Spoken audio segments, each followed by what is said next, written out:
The Eye of Horus, a symbol of power and protection. It represents the watchful gaze of the sky god Horus. Ancient Egyptians believed it held the power to ward off evil and bring good health and fortune. It was a potent symbol, worn as an amulet and depicted in hieroglyphs. The Eye of Horus was more than just a symbol, it was a belief system. The eye was not just a single entity, it was comprised of 6 parts, each representing a different sense. Smell, sight, thought, hearing, taste, and touch. Each part contributed to the whole, making the Eye of Horus a powerful representation of the senses and their importance. The Egyptians believed that losing one sense meant losing a part of the Eye of Horus, and thus a part of their connection to the divine. The Eye of Horus has captivated imaginations for centuries. Its intricate design and the mythology surrounding it continue to fascinate. It serves as a reminder of the rich history and complex belief systems of ancient Egypt. The Eye of Horus is a testament to the enduring power of symbols and their ability to transcend time. Even today, the Eye of Horus can be seen. It's on necklaces, tattoos, and artwork, a testament to its enduring appeal. It serves as a reminder of the past and a symbol of hope for the future. Legend has it that Horus possessed not one but 2 eyes of power. The first well known and celebrated, the second shrouded in mystery. The second Eye of Horus was said to hold even greater power than the first. It was said to be able to control the very fabric of reality. Whispers of the second eye were passed down through generations. They were hidden within ancient texts and cryptic carvings. Few knew the truth, and even fewer dared to speak of it.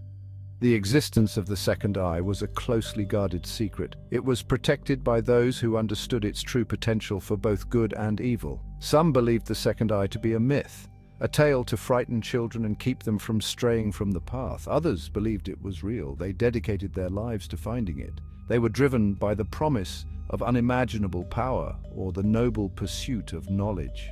The legend of the second eye was a double-edged sword. It was a source of hope and fear. It represented the potential for greatness and the danger of unchecked ambition. The line between these 2 extremes was thin, and the consequences of crossing it were dire. Horus slept. He dreamt of a swirling vortex of darkness. The Nile, usually a source of life, was a raging torrent of shadows. From its depths, a voice boomed. Deep, menacing, it filled Horus with a primal fear he had never known. It spoke of a coming darkness, a threat to the balance of Ma'at, the cosmic order. Horus woke with a start. His heart pounded against his ribs. He could still hear the voice echoing in his mind. It sent chills down his spine. It was a warning, a call to action, but from whom? As dawn broke, a single lotus flower bloomed in his chambers, its petals unfurled, revealing the radiant form of his mother, Isis, goddess of magic and wisdom. "My son," she said, her voice filled with a mother's concern, "a great evil stirs. It calls itself the shadow of the Nile. It seeks to shroud the world in darkness." She placed a hand on his brow, her touch cool and reassuring. "You must find the second eye of Horus." Horus, filled with a sense of dread, questioned, "The second eye? Mother, is it not just a legend?" Isis shook her head, her expression grave. "The legends are true, my son. The second eye exists, and it is the only hope against this new darkness. You must find it before the shadow consumes all." Section 4. The quest begins. Horus, Nefer, and Amun. Horus knew he could not face this threat alone. He needed allies. He sought out Nefer, a skilled warrior and his most trusted lieutenant. Nefer, known for her unwavering loyalty and sharp mind, readily accepted the call. Her hand rested on the hilt of her khopesh, a curved sword, her eyes gleaming with determination. Next, he sought out Amun, the wise old priest of Ra, the sun god. Amun, his beard long and white, his eyes twinkling with ancient knowledge, listened intently to Horus's tale.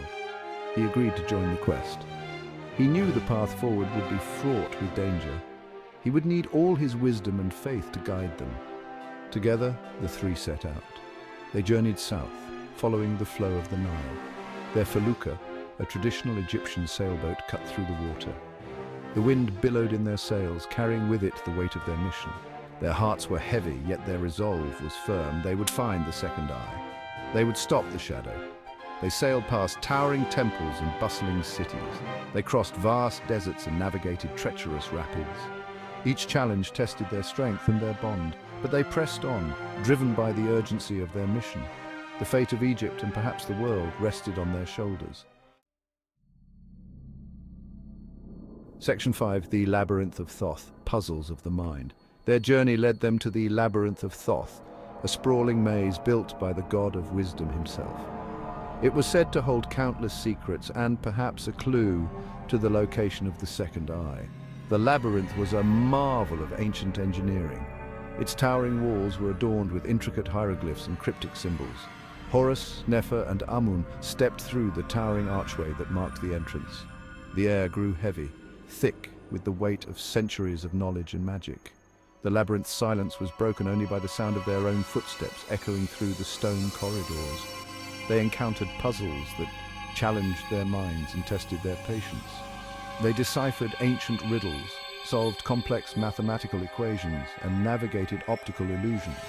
Each puzzle they solved brought them closer to the heart of the labyrinth. Finally, they reached the center, a circular chamber bathed in an ethereal light.